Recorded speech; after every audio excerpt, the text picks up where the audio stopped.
একটা গুরুত্বপূর্ণ বিষয়ে কথা বলবো ইনশাআল্লাহ। আমার তৌফিকুল্লাহ বিল্লাহ আউযুবিল্লাহি মিনাশ শাইতানির রাজিম রব্বি জিদনি ইলমা। বিষয়টা হলো আদম সন্তান কখন মুসলমান কিংবা কাফের এটা বিবেচিত হয়। কারণ কোনো আদম সন্তান জন্মসূত্রে কাফের নয়। প্রত্যেক আদম সন্তান জন্মসূত্রে ইসলামী ফিতরতের উপর জন্মগ্রহণ করে। অর্থাৎ আল্লাহ এক,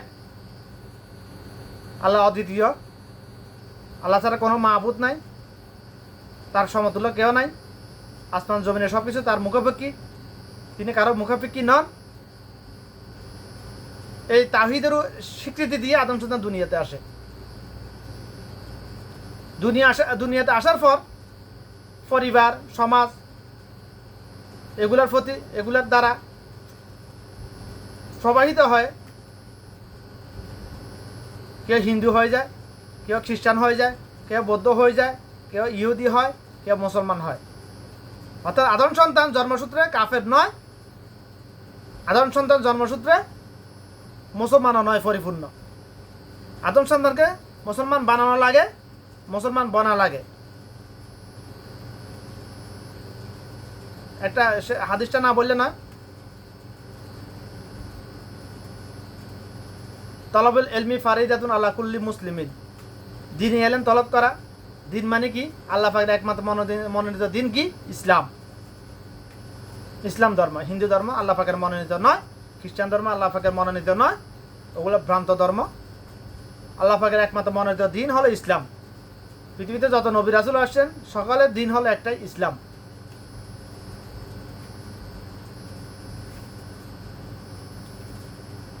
তো আদম সন্তান জন্মসূত্রে সবাই মুসলমান। অর্থাৎ তাওহীদের উপর স্বীকৃতি দিয়ে আল্লাহ পাকের একত্ববাদের স্বীকৃতি দিয়ে দুনিয়াতে আসে। দুনিয়া আসার পর তার পরিবার, সমাজ দ্বারা প্রবাহিত হয়, পরিচালিত হয়, এক একজন এক এক ধর্মের অনুসারী হয়ে যায়, ধর্ম হিসেবে বিবেচিত হয়, অনুসারী হিসেবে বিবেচিত হয়।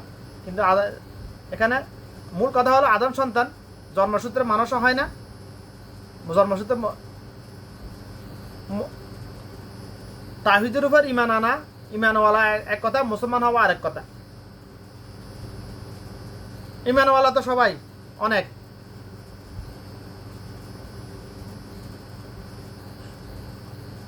যে তাওহীদের উপর ঈমান এনেছে, শিরিক করে না, তার ঈমান আছে। আর মুসলমান শব্দটা হচ্ছে অনেক ব্যয়বহুল, ব্যাপক। মুসলমান জন্মসূত্রে মুসলমান হয় না, মুসলমান বানানো লাগে, বনা লাগে। আর হিন্দুর ঘরে জন্ম নিলে যদি সবাই জাহান্নামে চলে যেত, ছোট বড় সবাই এবারই যেত, তাহলে তাদের উপর জুলুম হয়ে যেত। নাউজুবিল্লাহ। আল্লাহ পাক বলছে আমি বান্দার উপর কখনো জুলুম করি না। বান্দা নিজের উপর নিজের কর্মের দ্বারা, নিজের লাইফ স্টাইল দ্বারা নিজের উপর নিজে জুলুম করে।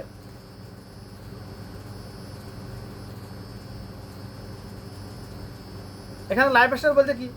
যারা হিন্দু ধর্ম অনুসারী তাদের এক ধরনের লাইফ স্টাইল, যারা ইসলাম ধর্ম অনুসারী তাদের এক ধরনের লাইফ স্টাইল। কিন্তু আফসোসের বিষয় বর্তমানে হিন্দু, খ্রিস্টান, বৌদ্ধ ধর্মের অনুসারীদের মধ্যে আর মুসলমান ধর্মের অনুসারীদের মধ্যে কোনো নীতি নৈতিকতার কোনো পার্থক্য নাই। শুধুমাত্র একটা পার্থক্য, ওটাও এখন নাই বেশিরভাগ।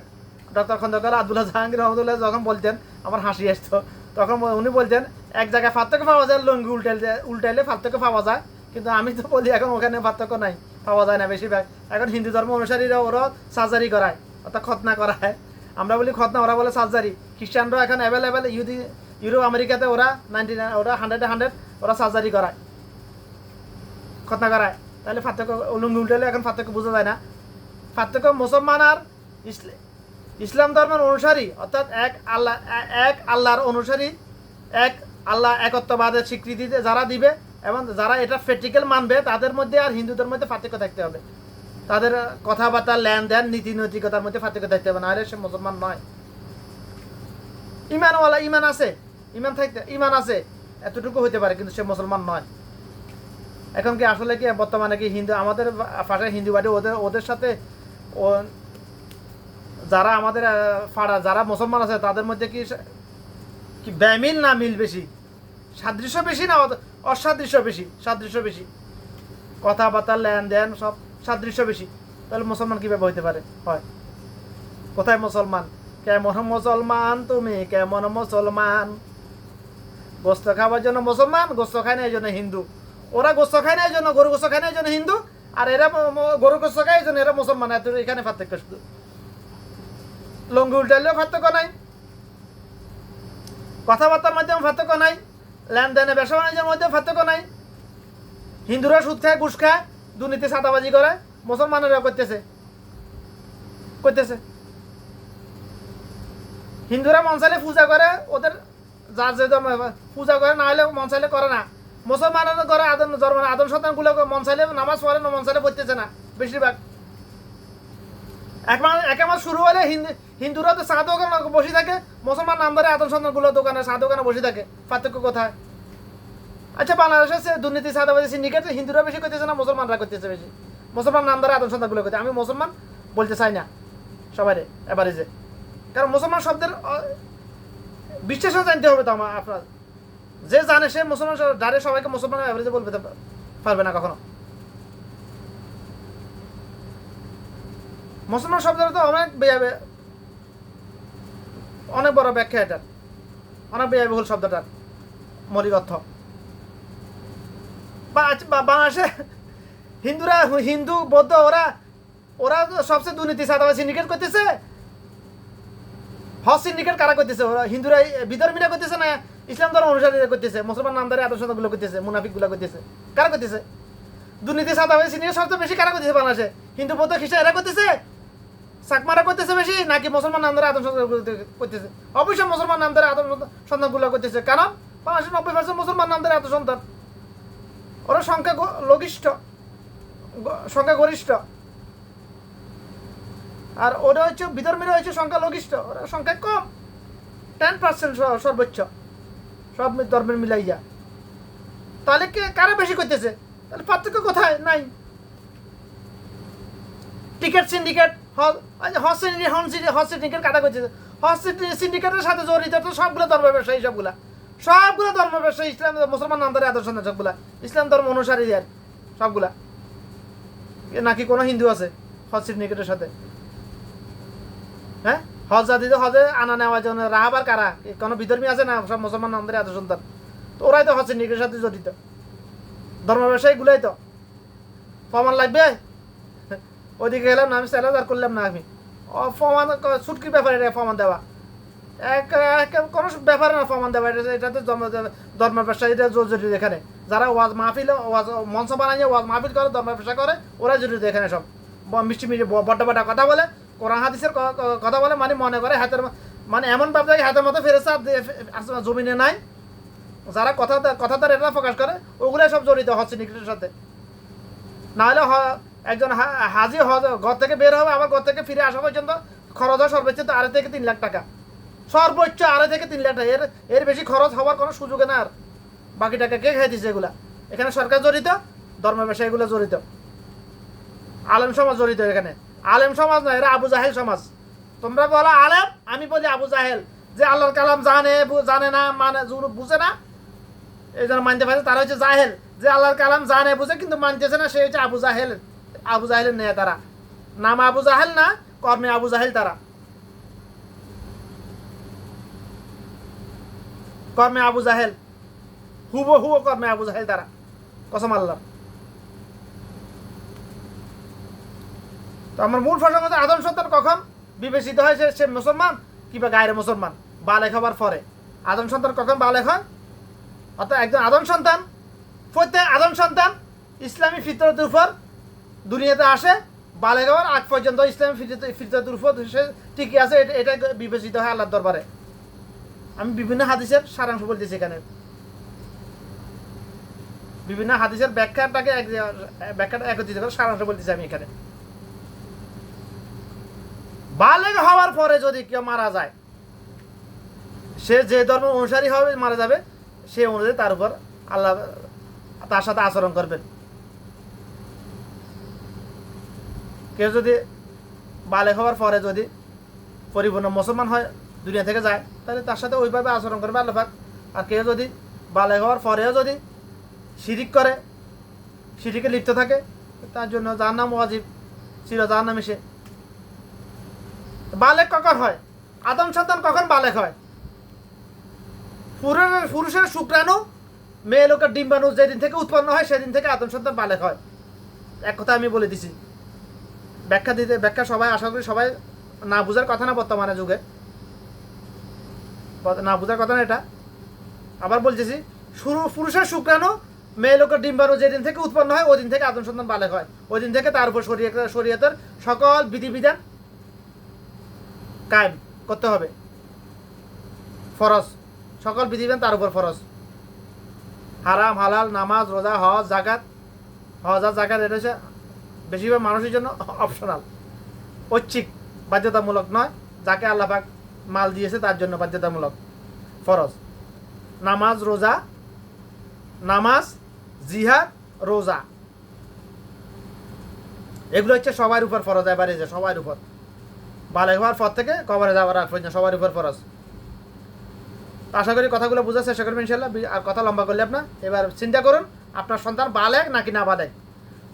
যে মা বাপের ঘরে বালেগ সন্তান আছে, ওই মা বাপ সে বালেগ সন্তানকে নামাজের জন্য উদ্বুদ্ধ করে না, তাগিদ দেয় না, শাসন করে না, তাহলে ওই মা বাপকে হাদিসের ভাষায় আল্লাহ রাসূল সাল্লাল্লাহু আলাইহি ওয়াসাল্লাম বলছে দয়ুস। যে মা বাপের ঘরে বালেগ মেয়ে আছে, ওই মেয়ে পর্দা করে না, হারাম হালাল মানি চলে না, ওই মা বাপকে হাদিসের আল্লাহ রাসূল সাল্লাল্লাহু আলাইহি ওয়াসাল্লাম বলছে দায়ুস। শব্দটা কত জঘন্যতম শব্দ, এটা এই শব্দটা কেউ পছন্দ করে না, পৃথিবীর কোনো আদম সন্তান এটা পছন্দ করে না। যে শব্দের মধ্যে এত দুর্গন্ধ যদি হইতে হয় তাহলে ওই শব্দের গুণ যার কাছে আছে তার মধ্যে কত দুর্গন্ধ হইতে পারে ওই মা বাপের মধ্যে। অসংখ্য অগণিত অ্যাভেলেবেল বেশিরভাগ সন্তান বালেক সন্তান মা বাপ আদর যত্ন করে পড়বে, আস্তে আস্তে পড়বে। তোর সন্তান যদি আজকে মারা যায়, তুই নিজে তো মা বাপ হইয়া নিজে তো তোর সন্তানকে জাহান্নামের দিকে ঠেলে দিলি। বিসমিল্লাহ। তো তোমার মেয়ে আজকে বালেগ হইল, তোমার মেয়ে নামাজ পড়লো না, জাহান্নাম ওয়াজিব করে নিল তার উপর, নিজের উপর। কারণ শয়তান যদি আল্লাহর নির্দেশে অমান্য করে, একটা সিজদা না দেওয়ার কারণে কাফেরদের অন্তর্ভুক্ত হয়ে যায়, আদম সন্তানকে হবে না? আদম সন্তানকে কাফেরদের অন্তর্ভুক্ত হবে না? আল্লাহ পাকের নির্দেশ দৈনিক 17টা সিজদা করতে হবে, আল্লাহ পাক সিজদা দেওয়া। যদি সিজদা না দেয়, আল্লাহ পাকের নির্দেশ যদি অমান্য করে, আদম সন্তানকে কাফেরদের অন্তর্ভুক্ত হবে না? কোথায় পাইলাম কথাটা? কোথায় আছে? সূরা বাকারা আয়াত 33 থেকে 36 দেখো, পড়ে দেখো, সবার কাছে আছে। ওরা আমাদের শুধু আমাদের দুনিয়ার কিতাব পড়ার জন্য লক্ষ লক্ষ টাকা খরচ করা, দুনিয়ার এলেম গ্রহণ করার জন্য, আল্লাহর কালাম জানার জন্য, বোঝার জন্য টাকা 2-4 খরচ করতে পারবে না? নিজে পড়ে দেখো, আছে আমার কথা সত্য না মিথ্যা। কসম আল্লাহর, দুনিয়াতে এমন কোনো সম্পদ নাই আমাকে মিথ্যা কথা বলাতে পারে, যে সম্পদের লালচ দেখিয়ে। তো সে আমি আখিরাতের জন্য কেন মিথ্যা কথা বলবো? নাউজুবিল্লাহ। দুনিয়াতে এমন কোনো সম্পদ নাই সৃষ্টি করেন আল্লাহ পাক আমার ইমান কিনতে পারে, কিনার মতো সম্পদ পৃথিবীতে নাই, এই পৃথিবীর বুকে নাই। জরুরত আছে, আমার অর্থের প্রয়োজন আছে, কিন্তু লালুচ নাই আমার মধ্যে। সম্পদের আমার প্রয়োজন আছে, কিন্তু সম্পদের লালুচ নাই। প্রয়োজন হইতে কতটুকু আল্লাহ যতটুকু দিবে ততটুকু আমার প্রয়োজন। আল্লাহ পাক আমাকে যতটুকু দিবে ততটুকু আমার প্রয়োজন, আমি এটা এতটুকু বুঝি। আমি মিথ্যা কথা কেন বলবো? আমি তো আখিরাতের কথা বলছি, যেখানে আমার মিথ্যা কথা বলবো। আমি তো ধর্ম ব্যবসা করতেছি না, ধর্ম ব্যবসায়ীদের মতো যে বানিয়ে বিনে উল্লা পাল্লা মিশা হাসা মিথ্যা শ্রোতাদেরকে মন খুশি করার জন্য কথা বলবো। ওই নেশার আমার মধ্যে দেয় না আল্লাহ পাক, জন্মসূত্রে দেয় না এগুলো আমারে মানুষকে খুশি করার জন্য কথা বানিয়ে কথা বলা, মিথ্যা কথা বলা, কথার প্রসঙ্গে এনে বিনা কারণে, এগুলো এই নেশার আমার মধ্যে নাই কখনো। আল্লাহ পাক দেয় না, এটা জন্মসূত্রে আমার মধ্যে দেয় না, এটা আল্লাহ পাকের রহমত আমার উপর স্পেশাল। আলহামদুলিল্লাহ। তো যেটা বলতেছিলাম, একটা বিষয় কথা বলতে অনেক সময় লাগে, কথা লম্বা হয়ে যায়। আপনারা ধৈর্য সহকারে শুনেন, এই জন্য আমার কথাগুলো এখানে শেষ করলাম। আশা করি কথাগুলো বোঝার চেষ্টা করবেন ইনশাল্লাহ। আপনার ছেলে যে বালেগ হয়েছে না আপনার মেয়ে বালেগ, এটা আপনি জানেন। আর যদি আপনি না জানেন, কেমন মা বাপ আপনি? আপনার ছেলে বালেগ হয়েছে কখন এটাই জানেন না আপনি কেমন মা বাপ হইলেন? মেয়ের ব্যাপারে সবাই জানে, ছেলের ব্যাপারে জানে না। এই জন্য হিজড়াদের মধ্যে বেশিরভাগ ছেলে হিজড়াদের মধ্যে বেশিরভাগই হলো ফুললিঙ্গ ভাই, বেশিরভাগই ফুললিঙ্গ হিজড়াদের মধ্যে। মা বাপের অবহেলার কারণে, মা বাপের অজ্ঞতার কারণে। আমাদের দেশে মেয়ে বালক হলে ঢোল বাজনা তবলা বাজায়, এলাকা সবাই জানে, মেজানা দেয় অনেকে। আর ছেলে কখন বালক হয়েছে জানেও না মা বাপ। ছেলে কি বালক হওয়ার পরে ছেলে কি করতেছে না করতেছে জানে না, কি পাপ কাজে লিপ্ত, হারাম কাজে লিপ্ত ছেলে জানেও না। মানে এমন বাপ দেখায় আমি ফেরেশতা, ছেলেকে আমি ছেলের এই ব্যাপারে আমি কিভাবে কথা বলি ছেলের সাথে। কিন্তু আফসোসের বিষয় এই কথা এগুলো মানতেছে আজকে ইউরোপ কান্ট্রি, ইহুদি নাসারারা মানতেছে এগুলা। ওরা ঠিকই জানে ছেলে কখন বালেক হয়। আচ্ছা মুসলিম সমাজে জানে না মা বাপ। আফসোসের বিষয় এটা। আমার কথা বিশ্বাস করার দরকার নাই, বিশ্বাস করার দরকার নাই। তোমরা নিজে যাই জাস্টিফাই করে দেখো না, জিজ্ঞাসা করে দেখো, 100 জনকে জিজ্ঞাসা করো, প্রমাণ পেয়ে যাবে আমার কথা কতটুকু সত্য। আমি যে বিষয়ে কথা বলি, যে বিষয়ের প্রমাণ না বাস্তব অভিজ্ঞতা আমার কাছে না, ওই বিষয়ে আমি কথা বলি না। শুধু কোরআনে একটা আয়াত পড়লাম, একটা হাদিস পড়লাম, মুখস্থ জানলাম, বাংলা অর্থ মুখস্থ জানলাম, ওয়াজ করিয়ে লাইলেন আপনারা, বাস। আপনাকে ওয়াজ করতে হলে মাঠের রোয়া লাগানি থেকে শুরু করে সংসদ ভবন পর্যন্ত আপনাকে সব স্টেপ বাই স্টেপ সব কিছু জানতে হবে, তথ্য জানতে হবে, তারপর ওয়াজ করতে পারবেন। কয়জন জানে এগুলা? বেশিরভাগই ধর্ম ব্যবসায়ী, অনেক বড় বড় আলেম, যাদেরকে মনে করতাম আলেম। যখন আমি জাহেল ছিলাম তখন আমি আলেম, তারা অনেক বড় বড় হক্কানে আলেম। এখন দেখতেছি ওরা বেশিরভাগই ধর্ম ব্যবসায়ী। এগুলা যখন আলেম গ্রহণ করা শুরু করেছি তখন দেখতেছি বেশিরভাগই ধর্ম ব্যবসায়ী, বেশিরভাগই আবু জাহেল মার্কা মুসলমান, বেশিরভাগ আবু জাহেল মার্কা মুসলমান। বেশিরভাগ আলেম নামে আবু জাহেলদের জন্য সেই হাদিসটা প্রযোজ্য, যে হাদিসটা বর্ণনা করতে গিয়ে আবু হুরায়রা 4বার বের হয়ে গেছিলেন। অর্থাৎ আল্লাহ যাদেরকে দিয়ে জাহান্নাম উদ্বোধন করবেন, ধর্ম ব্যবসায়ীদেরকে দিয়ে, খাস বাংলা হলো ধর্ম ব্যবসায়ীদেরকে দিয়ে আল্লাহ পাক জাহান্নাম উদ্বোধন করবেন ইনশাআল্লাহ। আল্লাহ পাকের এটা করবেন, আল্লাহ পাক করবেন। এক্ষেত্রে ইনশাআল্লাহ বলা অনুত্তম কথা, ফ্লোতে চলে আসে মাঝে মধ্যে। দেখো হাসরের দিন আল্লাহ পাক সর্বপ্রথম ধর্ম ব্যবসায়ীদেরকে দিয়ে জাহান্নাম উদ্বোধন করবেন। আর ধর্ম ব্যবসায়ী পৃথিবীর ওয়ার্ল্ডের মধ্যে সবচেয়ে বেশি ধর্ম ব্যবসায়ী হলো বাংলাদেশে। আল্লাহ রাসূল সাল্লাল্লাহু আলাইহি ওয়াসাল্লাম বলেছে আমার উম্মতের মধ্যে 73টা দল বিভক্ত হবে, শুধুমাত্র এক দল জান্নাতে যাবে, বাকি 72টা দল জাহান্নামে যাবে। এটা হচ্ছে কিয়ামতের সব শুভ নিকটবর্তী আলামত। ওই আলামতটা শুরু হয়েছে, ওই 73 দল সর্বপ্রথম বের হয়েছে বাংলাদেশে। আজকে আরো 15-20 বছর আগে থেকে শুরু হয়ে গেছে এটা, ওই আলামতটা বাংলাদেশে শুরু থেকে। এগুলা কিয়ামতের বড় বড় যতগুলো আলামত আছে বেশিরভাগ আলামত বাংলাদেশ থেকে শুরু হইতেছে, বেশিরভাগ আলামত শুরু হইতেছে। কয়টা লাগবে, কয়টা আলামত নাম লাগবে, লিস্টি করতে তো সময় পাইতেছি না আমি। তো আশা করি কথাগুলো বোঝার চেষ্টা করবেন ইনশাল্লাহ, কলবে ঢুকানোর চেষ্টা করবেন ইনশাল্লাহ। কথাগুলো কোরআন সুন্নাহ সম্মত হইলে জাস্টিফাই করে অবশ্যই মানার চেষ্টা করবেন। কথা গায়ে লাগবে, কোরআনের কথা বললে সবার গায়ে, এখন মানুষের গায়ে লাগবে, মুনাফিকদের গায়ে লাগবে, এটা স্বাভাবিক, কিছু করার নাই। আমি আমার কথা বলতেছি না, আমি বলতেছি আল্লাহর কথা, আমি বলছি আল্লাহ রাসূল সাল্লাল্লাহু আলাইহি ওয়াসাল্লামের কথা। আমি আমার কথা বলতেছি না কখনো মন করার মতো।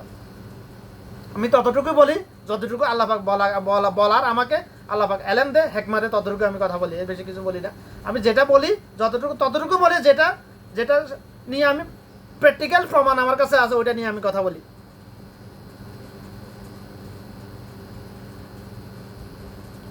আমি কথা বলি মানুষকে দেখানোর জন্য নয়, সোশ্যাল মিডিয়াতে মানুষের দেখানোর জন্য নয়, ভিউ ব্যবসা করার জন্য কথা বলতেছি না। আমি কসম আল্লাহর, আমি কথা বলি, আমি যে কথাগুলো বলতেছি এই কথাগুলো বিনিময় আল্লাহর কাছ থেকে নিব, আমি এই আশা কথা বলতেছি আমি ইনশাআল্লাহ। এই জন্য আমি কথা বলতেছি, অন্য কোনো উদ্দেশ্য না। এই জন্য এত কষ্ট করে কথা বলতেছি। আমি কথা বলতে কষ্ট হয়, আসলে কথা বলতে শরীরে এনার্জি লস হয়, গলা শুকিয়ে যায়, পানি পান করা লাগে কিছুক্ষণ পর, সময় বেয়া হয়। কিন্তু আমি যে সময়টা যতক্ষণ আমি আপনাদের সামনে কথা বলি ততক্ষণ তো আমি আমার নামে কোনো পাপ লেখা হইতেছে না, আমি তো সব ভালো কথা বলতেছি। আর আমি কথা বলতেছি আমি বিনিময় আল্লাহর কাছ থেকে নেওয়ার জন্য, ইনশাল্লাহ পাবো আমি আল্লাহর কাছে বিনিময়, এই আশা করি আমি। তো আশা করি কথাগুলো বোঝার চেষ্টা করবেন ইনশাল্লাহ।